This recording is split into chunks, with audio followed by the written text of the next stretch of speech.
Greetings and thank you for joining us at futuremoneytrends.com. I'm very happy and privileged to have our guest today. One of the early people that I discovered on YouTube, which really helped like a whole awakening process, especially during that 2007, 2008 period. He's noted as calling some of the biggest calls, including the bottled water trend, organic food. One of the first guys to predict that Trump had a real shot at the White House. In fact, this goes back during the Republican primary when nobody thought he could even become the nominee. And then, of course, look, if you're predicting that Trump could win and will win without, of course, a massive self-inflicted wound, even to the day of election, as everybody knows, you're still one of the only guys to predict it. And our guest today is Gerald Celente of the trendsjournal.com. Mr. Celente, thank you for joining us. Well, thank you. Well, Mr. Celente, I've got to say we absolutely love your work and love listening to you talk about trends, but you also have a very personal side where you talk about quality and life, and I think it's very good for people. So I definitely want to have a wide-ranging conversation today.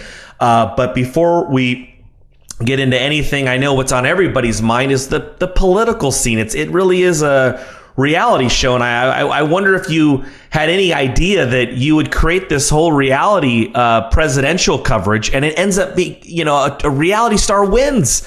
What is going on with Washington, D.C. right now? Are we looking at a near-term implosion due to the polarization? I've never seen polarization like this.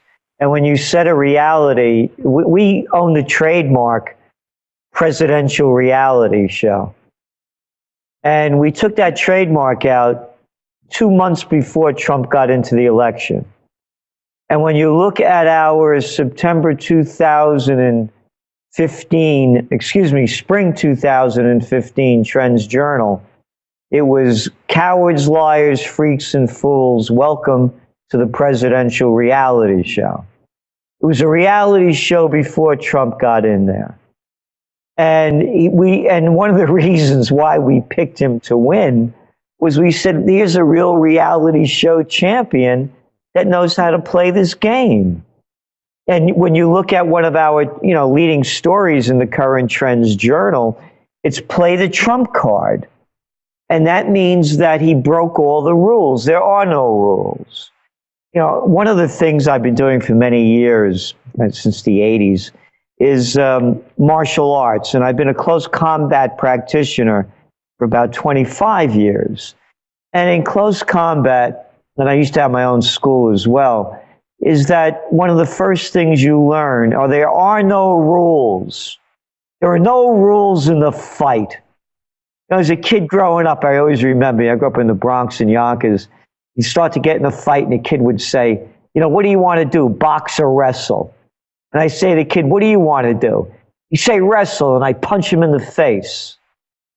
There are no rules, and that's what Trump showed. So what we're telling people is that the opportunities are there for you. They're there for everybody. You don't play by. There are no rules. So he beat he beat the mainstream media. He beat Silicon Valley. He beat Hollywood.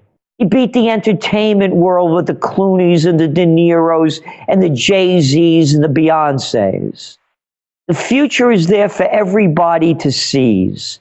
And that's what Trump proved. So going back to your question, you have this polarization. You have a bunch of little people fighting about nothing, rather than calling it a win and then going with it. And again, hypocrites to the first degree.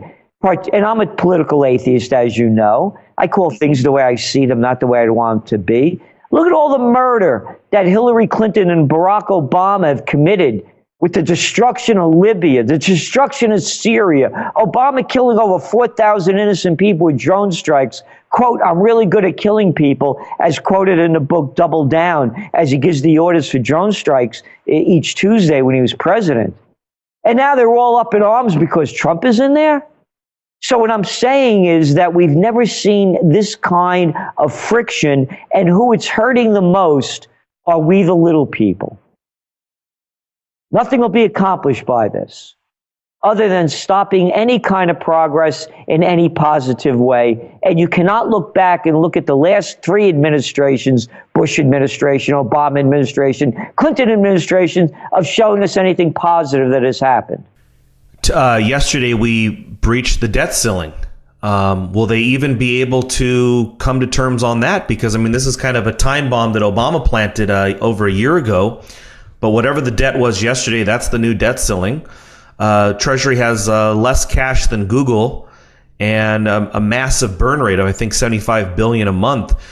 Do you think this is with this type of polarization where you literally have senators calling Trump a dictator, people calling for his impeachment? Both sides are just, I mean, they're at each other's throats. And we have real serious issues going on right now. And one of them happens to be the debt limit. Do you think this is going to be turning into some kind of crisis possibly in the summer? You know, I don't know, because you have a pretty strong guy in there with Mnuchin as Treasury Secretary. And you also have a Republican-dominated Congress. And the reality is that Trump is still the trump card there. I mean, you go back, and again, it's now a Trends Journal in the current issue. You go back, and it just came out, by the way, last week. I'm not the Trends Journal. It came out a few weeks ago, but how people like Paul Ryan were saying they weren't going to back Trump. And that was just, several weeks, not even a month before the election. So what I'm saying is, playing the Trump card, he has no opposition. If he reaches out to the people, and the people he has in play on the economic end are really strong players. Again, whether it's Mnuchin, whether it's Cohen, whether it's Wilbur Ross. So I think that they're going to come to some kind of an agreement on this. And also, what people are forgetting, again, the hypocrites on the other side, is that Obama doubled the debt in what? In 8 years, $10 trillion to $20 trillion. And that's forgotten. Sure. I mean, look, it took, a few hundred years, over 200 years to get to where we were at 5 trillion. Then we went to 10 trillion under Bush, and then 10 to 20 trillion under Obama. With this economic disorder that you've referred to, what can the average little guy expect? And what do you think he should do? Well, I don't give financial advice. But what we're saying is that just think about what you started talking about, what's going on in Washington, and whether they're going to impeach this guy. Every day the Russians are coming, and the geopolitical unrest, and on and on. To us, gold is still the safe haven asset. And I have to tell you, I would have thought gold prices would have gone down after the Fed came out with their, everybody knew that they were going to raise interest rates. But then when you start thinking about it, what did they raise them? A lousy 25 basis points. So when you're really adjusting for inflation, the interest rates are still zero interest rate policy. What did they raise them? A lousy 75 basis points in 11 years? That's all that's gone up. So when you're looking at it, and you're looking at the gold market, and then you came out and you're hearing the Fed came out and said they don't expect very strong GDP growth. So now they're saying, oh, yeah, okay, we're going to raise interest rates another 25 basis points, maybe 2 more times. So 50 more basis points. You're still way low there. And then when you're looking at what is it doing, what is it adding? Like $3 a month to a car loan or something? It's not a big deal. And that's why you're still seeing a lot of stabilization in gold prices following the Fed's announcement. And again, it came as no surprise, but what did come as a surprise was that how little they're talking about GDP growth and how growth overall is really being played down. So then when you go again and you look at the geopolitical unrest and the economic uncertainty, to us, gold is still the ultimate safe haven. So outside of buying gold, I think you and I have talked about entrepreneurship in the past. I like to talk about trends that could be positive. In the recent Trends Journal, you guys go and have a very in-depth portion about marijuana and cannabis. And this map that I'm looking at is incredible when you actually look at it, where you blend the states into just legalized or medical and non-legalized. Cannabis, do you think this is going to be as big as, say, cigarettes? Is this going to be, is there going to be a potential Philip Morris one day of cannabis? Probably not in that aspect, because quality counts. And you don't have one size doesn't fit all. You know, it's so who's ever putting out the best product, and it's very hard to make it a mass market product. Anybody using it wants the best of the best. We believe it's going to be bigger than cigarettes and bigger than booze. And the reason being, you take cigarettes, for example, you know, it's a habit. It's addictive. You know, you smoke, there's no great taste to it.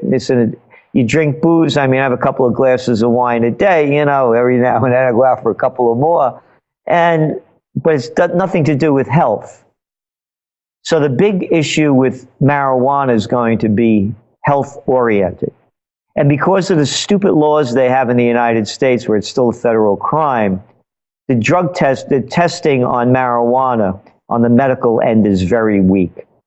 So we're looking at other countries like Israel and Spain. If the planet could feed you, the planet could heal you.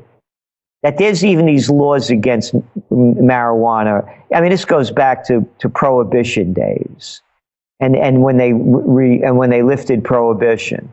I mean, people were getting high forever. There was no laws against it. So this is stupid government crap.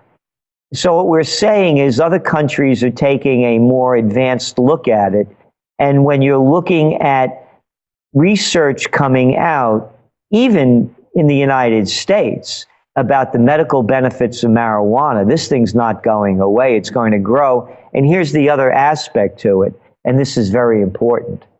The big aspect is to it. Take a look, for example, at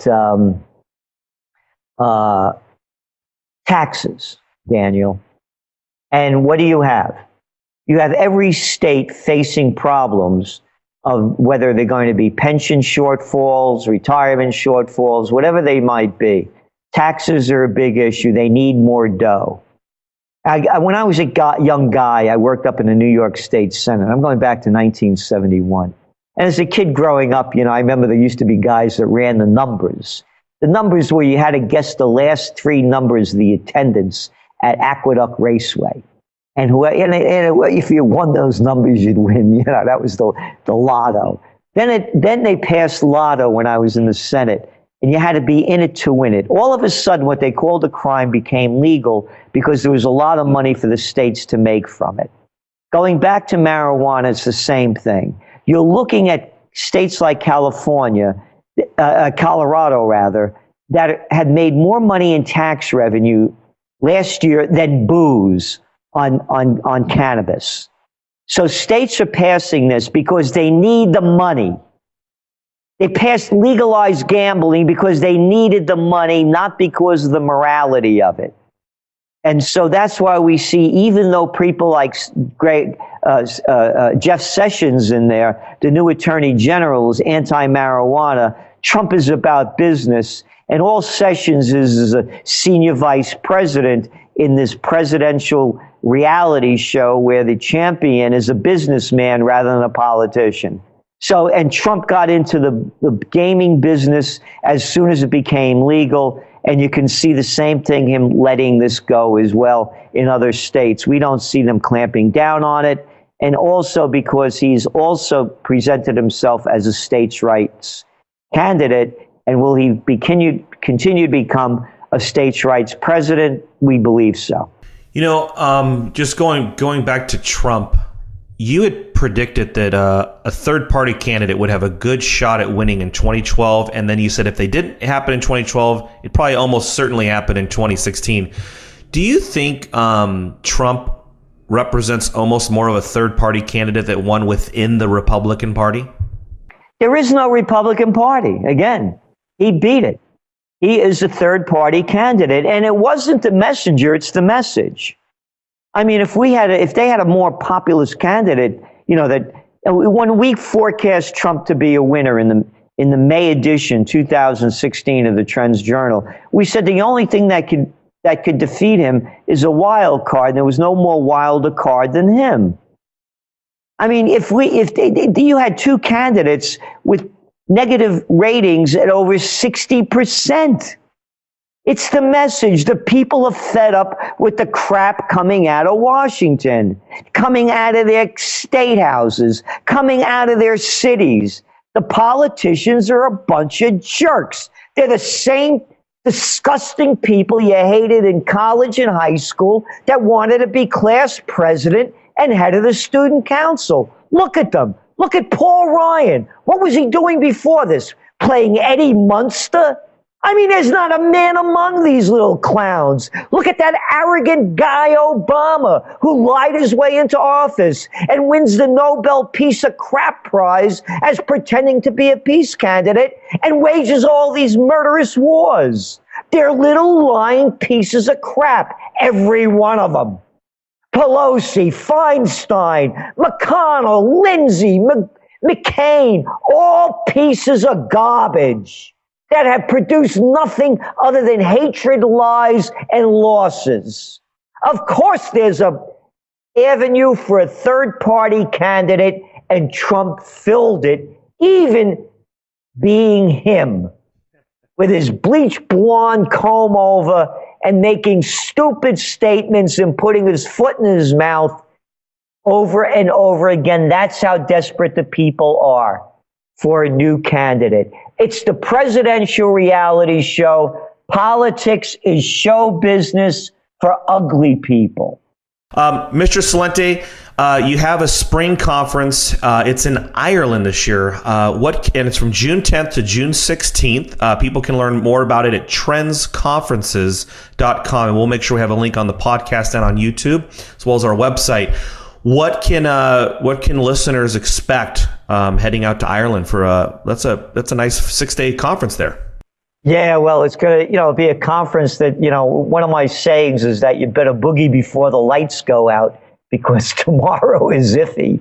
So this conference is going to be about becoming an on-trendpreneur, seeking the opportunities, cashing in on them in business, and whether you have a business that's ongoing or you want to start a new one, what are the new trends going to be that are going to be profitable, and other insights and trend opportunities that we see coming, how to profit from them, what we see. And again, by spending all that time, we'll be able to take a lot of questions and answers and help people individually as well, seeing where the trends are going, how they could profit from, and the dangers to avoid. And Galway Island is a superb place. So it'll be a little bit of everything and a lot of fun and a lot of information. And as you said, you could go to our website, trendsresearch.com, and just click on the Trends Conferences page. Gerald, does the technology trends that you see and this renewed spirit of entrepreneurship in younger people, does that give you some optimism? What gives me optimism is that people is again going back to Trump and playing the Trump card. If Trump can do it, you can do it. If Obama could do it, you can do it. If a dunce like George Bush could do it, you can do it. I mentioned these disgusting politicians. If they could do it, you can do it. The future is in your hands. And everybody should understand that. One man of courage makes a majority, said Andrew Jackson. So yes, the future is there, and Trump showed it. And that's why we're saying play the Trump card. The opportunities are abound now. You're going to be in business. How about putting out made with pride in America product? And then play the Trump card. You're going to make sneakers, start running advertisements up in Oregon, and call Phil Knight, the owner of Nike, a sellout to America for getting his products made in slave labor countries and paying the people slave labor wages, and then marking the products up ridiculously so he could become a billionaire. Play the Trump card. The future's in your hands. You take out the top guy. I mentioned to you about, you look at what Trump did.